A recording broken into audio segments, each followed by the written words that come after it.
नमस्कार, मैं हूं दीपाली राणा। आप देख रहे हैं कल का बाजार। आपके स्टॉक रिलेटेड क्वेरीज इस शो में हम करेंगे शामिल, इन्वेस्टमेंट हो या फिर हो ट्रेडिंग की बात। तो आज आपकी क्वेरीज तो लेंगे ही, लेकिन पहले एक बार क्विक रिकैप देख लेते हैं मार्केट में हुआ क्या, और साथ ही साथ आपको इस शो में पार्टिसिपेट करने का तरीका भी बता देते हैं। तो पहले तो नोट कर लीजिए कि कैसे कैसे आप इस शो में शामिल हो सकते हैं। तो आप व्हाट्सएप के थ्रू, साथ ही सोशल मीडिया प्लेटफॉर्म्स के थ्रू इस शो का हिस्सा बन सकते हैं। व्हाट्सएप नंबर है 7045220000, ये हमारा व्हाट्सएप नंबर है। फेसबुक, ट्विटर पर ये शो लाइव भी जा रहा है, तो आप वॉच भी कर सकते हैं, साथ ही अपने क्वेश्चंस भी पोस्ट कर सकते हैं। शो के दौरान हम कुछ लाइव क्वेश्चंस पिक भी करते हैं। तो ये है तरीका शो में आने का। और आज बाजार में हुआ क्या, फटाफट से एक नजर डाल लेते हैं। तो आज हफ्ते की शुरुआत काफी अच्छी हुई। शॉर्ट कवरिंग का सपोर्ट मार्केट को मिला और पिछले 4 दिनों की गिरावट को ओवरकम करते हुए फाइनली निफ्टी हरे निशान में तेजी के साथ बंद हुआ। 18,000 के ऊपर क्लोज हुआ, ये इंपॉर्टेंट है। बैंक निफ्टी में भी अच्छी स्ट्रेंथ दिखी आज के सेशन में। ऑलमोस्ट 962 अंकों की बढ़त के साथ निफ्टी बैंक बंद हुआ 2.5% की मजबूती के साथ। मिड कैप्स का हाल भी दिखा देते हैं आपको, क्योंकि मिड कैप्स की धुलाई भी काफी हुई थी पिछले 4 दिनों में। यहाँ तेजी भी उतनी ही शार्प थी। 3.25% की तेजी के साथ निफ्टी मिड कैप इंडेक्स की क्लोजिंग में ऑलमोस्ट 819 अंकों की बढ़त हमने देखी। आज के सेशन में हमने सभी सेक्टर्स में तेजी देखी। रियल्टी, एनर्जी, यहाँ सबसे ज्यादा तेजी थी। पावर, मेटल स्टॉक्स में खरीदारी देखने को मिल रही थी। फार्मा एकमात्र ऐसा इंडेक्स है जहां पर थोड़े लेगार्ड्स आज के सेशन में थे। पिछले 4 दिनों की जो तेजी थी वो थोड़ी सी थमती हुई नजर आई। इनफैक्ट प्रॉफिट टेकिंग हावी होती हुई दिखी फार्मा में। आज एफआईज ने किया क्या है, बिकवाली की है 497 करोड़ की, और डीआईएस की ओर से खरीदारी हुई है 1285 करोड़ के आसपास की। तो ये हैं आंकड़े। मानस हमारे साथ मौजूद है, manasjaiswal.com से। मानस, नमस्कार, स्वागत है आपका। तो पहले तो कल के लिए एक आउटलुक, आज जो शॉर्ट कवरिंग दिखी इसमें कुछ फ्रेश बाइंग भी हुई है या सिर्फ शॉर्ट कवरिंग का सपोर्ट था, और साथ ही कल के लिए आउटलुक क्या है? नमस्कार दीपाली जी। देखिए, बहुत ही बढ़िया रिकवरी देखने को मिली। और देखिए, ये जो जगह थी जहां से निफ्टी और बैंक निफ्टी ने रिवर्स ट्रेड दिखाया है, वो आई थिंक वो एक टारगेट था, क्योंकि निफ्टी में जब हेड एंड शोल्डर पैटर्न का ब्रेकडाउन देखने को मिला, उसके टारगेट 17,700 17,800 के आते थे, और 100 डे मूविंग एवरेज से ही निफ्टी ने बाउंस बैक दिया। मेरा समझना है कि आज का रिवर्सल इंपॉर्टेंट है, लेकिन कल निफ्टी को 18,100 के लेवल्स को ब्रेक करना जरूरी होगा, उसके ऊपर सस्टेन करना जरूरी होगा। अगर उसके ऊपर आपको रैली देखनी है तो 18,100 के ऊपर अगर निफ्टी सस्टेन करेगा तो कम से कम अपने 20 डे मूविंग एवरेज को टेस्ट करेगा, जो कि 18,350 के आसपास है। तो आपको उसी तरह ट्रेड लेना है। अगर 18,100 के ऊपर सस्टेन करे तो 18,000 के स्टॉप लॉस से खरीदारी करने की राय रहेगी। बैंक निफ्टी ने बेहतर किया, उसने आज अपने 20 डे मूविंग एवरेज को ऑलमोस्ट टेस्ट किया। आई थिंक यहाँ पर आउट परफॉर्मेंस कंटिन्यू रह सकता है, और अगर कल ये 4300 के ऊपर 43,000 के ऊपर निकलेगा, तब आपको कम से कम 700-800 पॉइंट की रैली और देखने को मिलेगी। तो आपको ज्यादा ध्यान बैंक निफ्टी पे रखना है, लेकिन दोनों इंडाइसेस चार्ट्स पे बेहतर लग रहे हैं। ओके, चलिए, तो ये है इंडेक्स पर राय, और निफ्टी बैंक निफ्टी दोनों पर ही मानस ने व्यू दिया। अब क्वेरीज ले लेते हैं फटाफट से। मोहित लुधियाना से हमारे साथ फोन लाइन पर मौजूद है। मोहित, नमस्कार, बताइए सवाल। जी, गुड इवनिंग जी। बताइए सवाल। हाँ जी, मेरे पास शिपिंग कॉर्पोरेशन ऑफ इंडिया है, 1500 शेयर्स हैं एट द प्राइस ऑफ 39 पर शेयर। 39 के आपके बाइंग है, तो काफी लोअर लेवल की बाइंग है आपके, अच्छे प्रॉफिट्स में हैं आप। मानस, क्या करना चाहिए शिपिंग कॉर्पोरेशन ऑफ इंडिया? काफी अच्छे प्रॉफिट्स, होल्ड करें या ले प्रॉफिट्स? मेरे ख्याल से इनको होल्ड करना चाहिए। देखिए, करेक्शन जरूर देखने को मिला, करीब 5-6 सेशन में 150 से लेकर 130 तक का करेक्शन देखने को मिला, लेकिन आज वी शेप रिकवरी में स्टॉक ने अपने 20 डे मूविंग एवरेज को फिर से रिगेन कर लिया है। और medium to long term chart तो अभी भी काफी बेहतरीन लग रहे हैं। और मेरा समझना है कि अगर आने वाले 2 से 3 मंथ में पोजीशन बनाए रखी जाए, तब आपको शायद 160-165 तक किस तरह देखने को मिल जाएंगे। और 20 डे मूविंग एवरेज जो कि 122 रुपए है, वहां पर आपको स्टॉप लॉस रखना है। ओके, होल्ड करने की सलाह स्टॉप लॉस के साथ। देवेंद्र हैं बड़ौदा गुजरात से। देवेंद्र जी, नमस्कार, बताइए सवाल। मैडम, मैंने 600 जोमेटो खरीदे थे, एवरेज प्राइस है मेरा 65 रुपीज। तो 1 साल के इस टर्म में खरीदे, क्या करना चाहिए?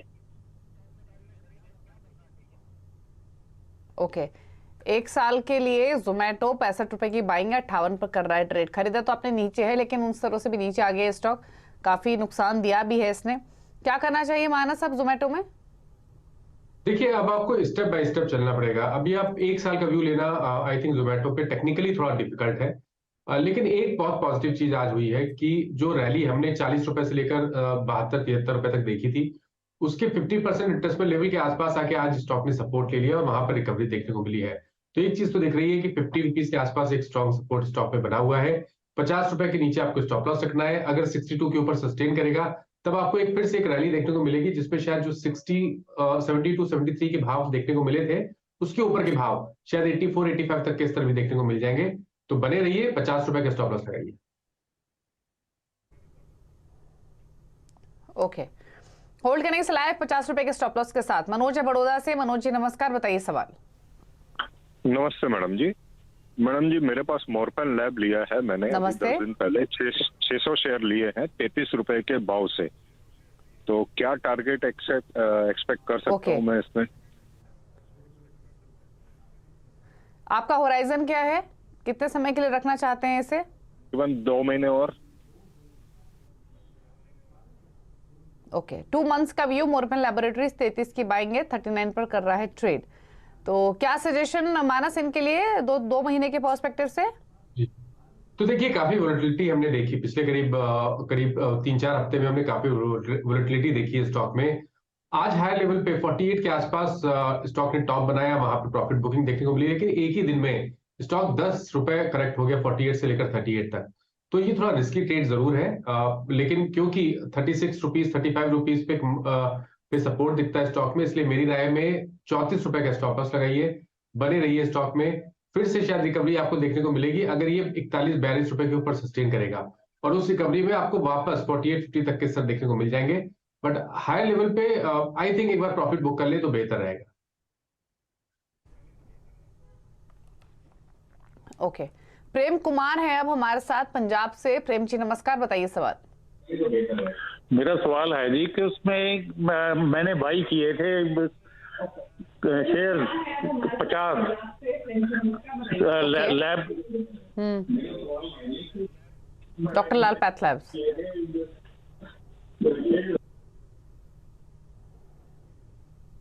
मानस, डॉक्टर लाल पैथलैब्स में इनकी बाइंग है 2411 की, 2278 पर कर रहा है ट्रेड, ₹132 का नुकसान। क्या करें अब? देखिए, स्ट्रक्चर की अगर बात करें, टेक्निकल स्ट्रक्चर बहुत पॉजिटिव नहीं लगता है, लेकिन एक बहुत पॉजिटिव चीज ये है कि ये अपने 200 वीक मूविंग एवरेज के नीचे नहीं जा रहा है। और उसी तरह अगर आप ऊपर की तरफ देखिए तो 200 डे मूविंग एवरेज के ऊपर स्टॉक को सस्टेन करना मुश्किल होगा। तो अब आपको 2 स्तर ध्यान रखने हैं। पहला काम आपको करना है ₹22 के नीचे स्टॉप लॉस रखना है। अगर ₹22 के लेवल्स ब्रेक हो, उसके नीचे की क्लोजिंग देखने को मिले, तो अपने स्टॉक अपनी पोजीशन से निकल जाए। लेकिन अगर ये ₹2600 के ऊपर निकल गया एक बार और वहां पर सस्टेन करने लगेगा, तब शायद आपको 2950 या 3000 तक के स्तर भी देखने को मिलेंगे। इसलिए फिलहाल के लिए चांस लेना चाहिए। ₹100 का रिस्क है, ₹2200 का स्टॉप लॉस रखिए और बने रहिए लाल पैथलैब में। ओके, जितेंद्र हैं अयोध्या से। जितेंद्र जी नमस्कार, बताइए सवाल। जी मैम नमस्कार। मैं हमारे पास TTML के 80 शेयर है, ₹164 में लिया था। हेलो। ओके, और क्या टाइम होराइजन लेके चल रहे हैं यहाँ से? मैम 3-4 साल। 3-4 साल, ओके। लेकिन आपने काफी ऊपर खरीदा ये स्टॉक, 83 पर कर रहा है ट्रेड, हालांकि ये तो 300 के नजदीक भी गया था। माइनस 164 की बाइंग है, TTML में 83 पर कर रहा है ट्रेड, रख सकते हैं वैसे? देखिए, बहुत रिस्की स्टॉक है। हमने एक शार्प अप देखा था ₹20 से लेकर ₹280 तक, फिर वहां से करेक्ट हुआ, तो जब करेक्शन में भी उतनी ही शार्प रिकवरी करेक्शन देखने को मिला। इस टाइम ₹80 के आसपास स्टॉक सपोर्ट लेने की कोशिश कर रहा है। तो पहला काम इनको करना है कि ₹78 पे स्टॉप लॉस रखना है। अगर ₹78 के नीचे जाए तो अपनी लॉन्ग पोजीशन से तो निकल जाए। जहां तक बात ऊपर के लेवल्स की है, मेरा समझना है कि अब एक बहुत बड़ा हर्डल है स्टॉक के लिए ₹100 से लेकर ₹110 की रेंज। अगर 110 की रेंज ब्रेक होगी, 110 के ऊपर स्टॉक निकलेगा, तब आपको फिर से मूव देखने को मिल सकता है, जिसमें ₹180-200 तक के भाव देखने को मिलेंगे। तो आपको इसी बेसिस पे स्ट्रेटेजी बनानी है। 78 के स्टॉप लॉस से बने रहिए, और अगर ₹100 के ऊपर 110 के ऊपर निकलने की कोशिश करें तो 180 के आसपास फिर से रिव्यू करिए। अगर वहां पर आपको प्रॉफिट बुकिंग देखने को मिले तो एक बार प्रॉफिट बुक कर ले तो बेहतर रहेगा। ओके, तो ये है सजेशन आपके लिए TTML पर। अगले कॉलर से कनेक्ट करेंगे हिमांशु भिवानी से। हिमांशु जी नमस्कार, बताइए सवाल। Good evening madam. Good evening, बताइए सवाल। मैडम इंडियन होटल के हैं, 300 शेयर हैं, 340 के भाव पे हैं। 340 के प्राइस पर इंडियन होटल है आपके पास। पूछ लेते हैं क्या सजेशन है। मानस क्या व्यू रहेगा इंडियन होटल पर 340 की बाइंग के हिसाब से 300 क्वांटिटी है? तो देखिए, अगर ये लॉन्ग टर्म इन्वेस्टमेंट है तब तो मैं यही रिकमेंड करूंगा कि इंडियन होटल में अभी भी बने रहिए।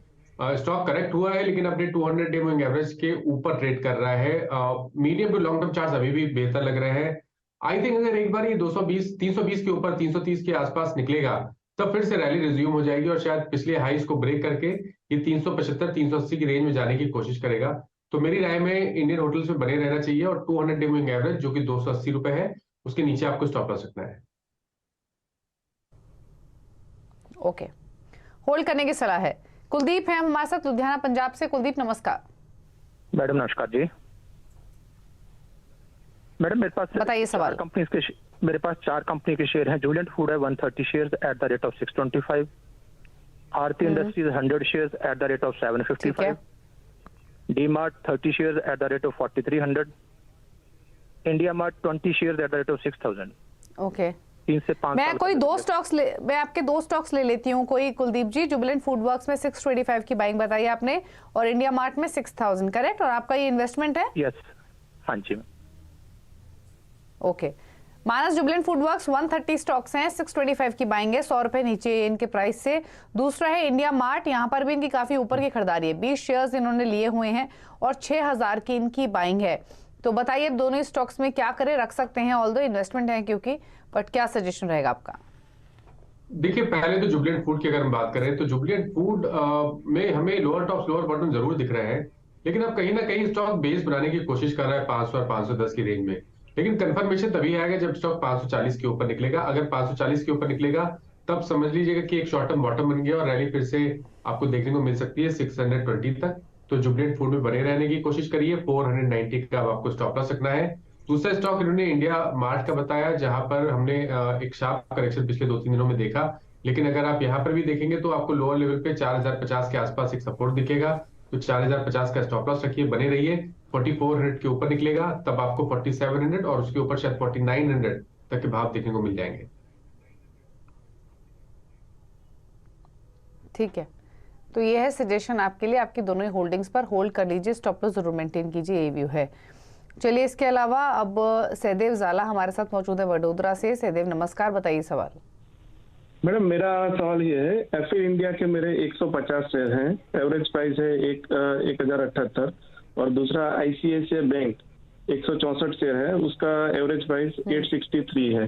तो मैं कब तक इसमें रह सकता हूँ? मेरा टाइम पीरियड ऐसा कोई फिक्स नहीं है, पर 1 साल तक मैं वेट कर सकता हूँ मैडम।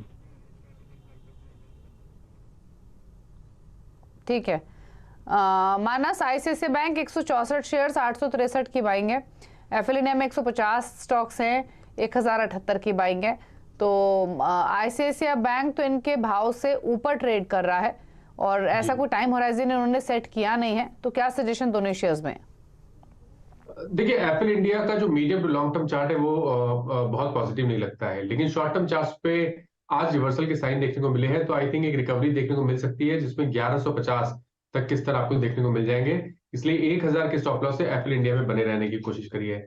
आईसीआईसीआई बैंक में लॉन्ग टर्म व्यू है तो बिल्कुल बने रहिए, क्योंकि मैं भी बहुत पॉजिटिव हूँ आईसीआईसीआई बैंक और एचडीएफसी बैंक दोनों स्टॉक में, क्योंकि लॉन्ग टर्म चार्ट्स काफी बेहतरीन लग रहे हैं। स्टॉक करेक्ट हुआ है लेकिन 100 डे मूविंग एवरेज पे सपोर्ट लिया है। आई थिंक एक बार ये 800-810 के ऊपर निकलेगा, 900-910 के ऊपर निकलेगा तो फिर से आपको रैली रिज्यूम होती हुई दिखेगी। तो लॉन्ग टर्म का नजरिए रखिए, आईसीआईसीआई बैंक में बने रहिए। 830 रुपए के स्टॉप लॉस से ऊपर की तरफ अगर 6 to 7 मंथ्स का टाइम फ्रेम होगा तो मैं तो उम्मीद कर रहा हूं कि शायद आपको 1030 तक के भाव देखने को मिल जाएंगे आईसीआईसीआई बैंक में। ओके, चलिए, तो ये सजेशन है आपके लिए, होल्ड करने की ही सलाह है, बने रहिए आप स्टॉक में। मेनक सरकार भुवनेश्वर से हमारे साथ मौजूद है। मेनक जी नमस्कार, बताइए सवाल।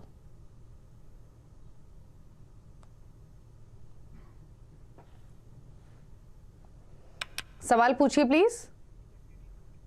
चलिए, इनसे बातचीत नहीं हो पा रही। जो डिटेल्स इन्होंने हमारे साथ शेयर किए उसके हिसाब से इनका क्वेश्चन ले लेते हैं। मानस टाटा स्टील के 2100 शेयर्स हैं, खरीदारी का प्राइस है 114 रुपये 8 पैसे का। जानना चाहते हैं क्या करें अब, और 105 पर कर रहा है ट्रेड, तो 9 रुपए नीचे इनकी बैंक से।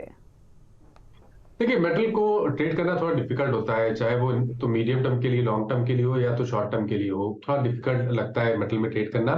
तो आपको हर ट्रेड में अगर आप मेटल में पोजीशन बना रहे हैं तो आपको स्टॉप लॉस जरूर रखना है। तो टेक्निकल लेवल्स का जरूर ध्यान रखिए। और वो जो टेक्निकल लेवल जब सबसे की पॉइंट है टाटा स्टील का, वो 100 रुपए और 102 रुपए की रेंज में है। तो जब तक 100 रुपए के ऊपर टाटा स्टील ट्रेड करता रहे, आप अपनी पोजीशन में बने रह सकते हैं। 100 रुपए के नीचे स्टॉप लॉस रखिए। उसी तरह ऊपर की तरफ अगर आप देखेंगे तो 107 108 पे रेजिस्टेंस दिखता है। अगर वो लेवल्स ब्रेक हो जाएंगे तब आपको 115 से लेकर 120 तक की रेंज देखने को मिल जाएगी। तो बने रहने की सलाह रहेगी। 100 रुपए के नीचे स्टॉप लॉस रखिए और टारगेट ऊपर की तरफ 115 120 के सेट करिए। 120 के टारगेट्स के लिए होल्ड करने की सलाह है, वहां रिव्यू कर सकते हैं अपनी पोजीशन को। सुमित शुक्ला इंदौर से हमारे साथ मौजूद हैं। सुमित जी नमस्कार, बताइए सवाल। नमस्कार मैडम, इंदौर से सुमित। मेरा क्वेश्चन था, मेरे पास मदरसन सुमी के शेयर हैं, 141 रुपीज की खरीदी है, 160 शेयर हैं, 160 शेयर और लॉन्ग टर्म इन्वेस्टमेंट है। एक तरह से इन्वेस्टमेंट का नजरिया है, तो इस पे क्या सजेशन देगा मैम? लॉन्ग टर्म इन्वेस्टमेंट है। संवर्धना मदरसन में आपका सवाल है, 141 की बाइंग है, 71 पर कर रहा है ट्रेड। तो यानी आप 141 की बाइंग बताई ना आपने सुमित जी? 41 की बाइंग है, 160 शेयर्स है। 41 या 141? 141 की बाइंग है, 160 शेयर्स है। 141 की बाइंग है, ठीक है, 160 शेयर्स है, ठीक है। तो नुकसान तो हो रहा है काफी इनको, मानस क्या करे अभी इसमें? देखिए मदरसन का स्ट्रक्चर अगर हम medium to long term chart पे देखें तो वो खराब लगता है, लेकिन इसने एक हायर लो बनाया है 2 दिन पहले। तो मेरा समझना है कि एक छोटा सा रिकवरी देखने को मिल सकता है, जिसमें वापस स्टॉक अपने 200 मूविंग एवरेज को चैलेंज करने की कोशिश करेगा, जो कि 80 रुपए से लेकर 82-83 रुपए की रेंज में है। तो वहां पर आपको स्टॉक को फिर से रिव्यू करना पड़ेगा। तो फिलहाल के लिए बने रहिए 65 के स्टॉप लॉस से, ऊपर की तरफ 83-84 के टारगेट सेट करिए। लेकिन अगर इन्वेस्टमेंट का ये ट्रेड है तो मैं इनको सजेस्ट करूंगा कि जब रिकवरी यहाँ देखने को मिले तो मदरसन से निकल के आपको इसी क्षेत्र की दूसरी कंपनी भारत फोर्ज पे ध्यान देना है, क्योंकि वहां पर लॉन्ग टर्म चार्ट बहुत बेहतरीन लगते हैं, काफी पोटेंशियल लगता है करंट लेवल से भी। आई थिंक वहां पर आपको 1100 रुपए तक के भाव मीडियम टू लॉन्ग टर्म में देखने को मिल जाएंगे। तो मेरी एडवाइस है कि मदरसन सुमी से निकल के भारत फोर्ज में निवेश करें, तो वो बेहतर इन्वेस्टमेंट रहेगा। ओके, बीजू है हमारे साथ अब कोची से। बीजू नमस्कार, बताइए सवाल। Hi Deepali ma'am, how are you? मैं ठीक हूँ बीजू, बताइए। Can you hear me? Hello, आपकी आवाज आ रही है बीजू, बताइए आपका सवाल किन स्टॉक्स पर है? हाँ ma'am, actually I have Hindalco at 480. I am holding for the last 6 months. I have approximately 1 lakh investment there, and also the same investment I have in Nalco also. So I've been thinking lately whether I should switch all my Hindalco to Nalco, because now it is on loss. So it's a good company, it's a PSU, so I want to switch that over. Is it a good decision or not? So it's your you are carrying a long-term view on both the stocks? Yes. Okay okay. तो मानस आपने इनका question सुना। नाल्को में इनकी 93 की buying है, हिंडाल्को में 461 की बाइंग है। हिंडाल्को थोड़ा नीचे इनके भाव से, बहुत नीचे नहीं है। नाल्को ऑल दो 20 रुपए नीचे है, तो परसेंटेज टर्म्स में देखेंगे तो 20% नीचे कारोबार कर रहा है। सवाल इनका क्लियर है कि क्या हिंडाल्को से एग्जिट करके पूरी होल्डिंग नाल्को में डाल देनी चाहिए इन्वेस्टमेंट के लिए या नहीं? क्या सजेशन होगा आपका? देखिए मेरा सजेशन ये रहेगा कि हिंडाल्को से निकल के नाल्को में नहीं जाना चाहिए, क्योंकि जब medium to long term chart पे हम जाते हैं तो हिंडाल्को ज्यादा बेहतर लगता है नाल्को से। अगर हम पूरे मेटल क्षेत्र की बात करें तो आपको 2 स्टॉक ध्यान में रखने हैं, जिंदल स्टील और जेएसडब्ल्यू स्टील। वो चार्ट पे medium to long term chart पे काफी बेहतरीन लगते हैं। तो या तो आप इन दोनों स्टॉक से निकल के जिंदल स्टील और जेएसडब्ल्यू स्टील में चले जाएं, और अगर आपको इन्हीं दोनों स्टॉक में पोजीशन बना के रखनी है तो बेहतर स्टॉक हिंडाल्को है ना कि नाल्को। तो आई थिंक नाल्को से निकल के हिंडाल्को में स्विच करना वो ज्यादा बेहतर स्ट्रेटजी रहेगी।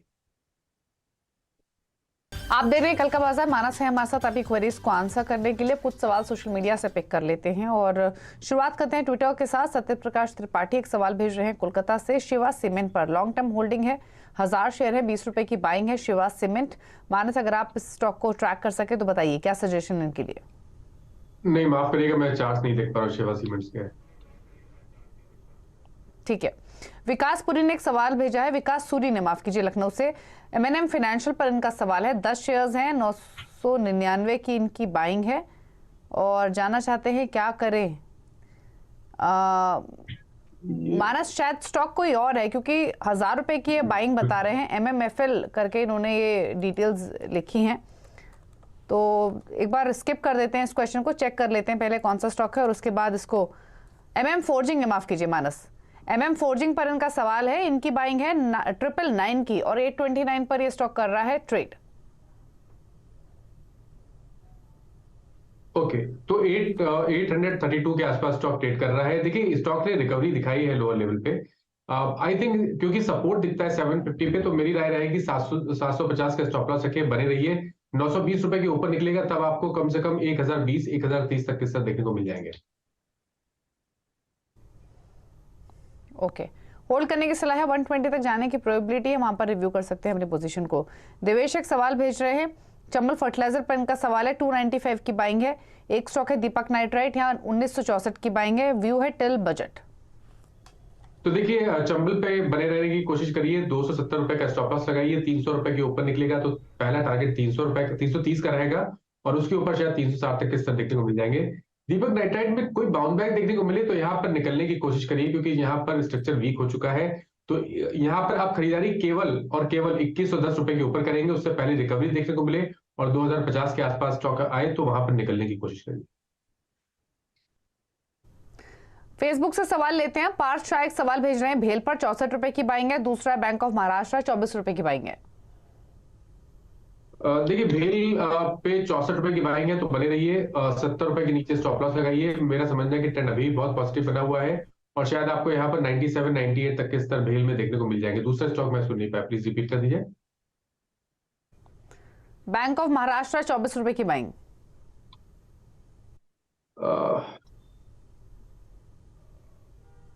माफ करिएगा, मैं बैंक ऑफ महाराष्ट्र नहीं देख पा रहा हूं। ठीक है, मनोज सक्सेना का सवाल है, फेसबुक पर पीवीआर 1811 की बाइंग है। तो देखिए, पीवीआर में एक बहुत ही इंपॉर्टेंट सपोर्ट के आसपास पीवीआर आ गया है, तो बने रहने की कोशिश करिए। स्टॉप लॉस आपको 1600 रुपए के नीचे लगाना है। ऊपर की तरफ 1750 के आसपास हर्डल दिखता है, अगर वो लेवल्स निकल जाएंगे तब आपको 1950 तक के स्तर वापस देखने को मिल जाएंगे। चलिए, तो होल्ड करने की सलाह है फिलहाल, ये स्टॉक्स आप बने रहिए। चलिए, इतने सवाल लेंगे। शुक्रिया आपका मानस आने के लिए शो में और क्वेरीज को आंसर करने के लिए। कोई क्लोजिंग कमेंट? देखिए, जिन स्टॉक्स के बारे में बात हुई इसमें किसी स्टॉक में भी मेरा पर्सनल पोजीशन नहीं है, लेकिन एडवाइस अपने क्लाइंट को दी होती है तो उनके पास पोजीशन जरूर हो सकती है। शुक्रिया आपका आने के लिए शो में और सभी स्टॉक्स पर अपनी राय देने के लिए। इसी के साथ एक ब्रेक के उस पर भी खबरें जारी है CNBC आवाज पर। नमस्कार।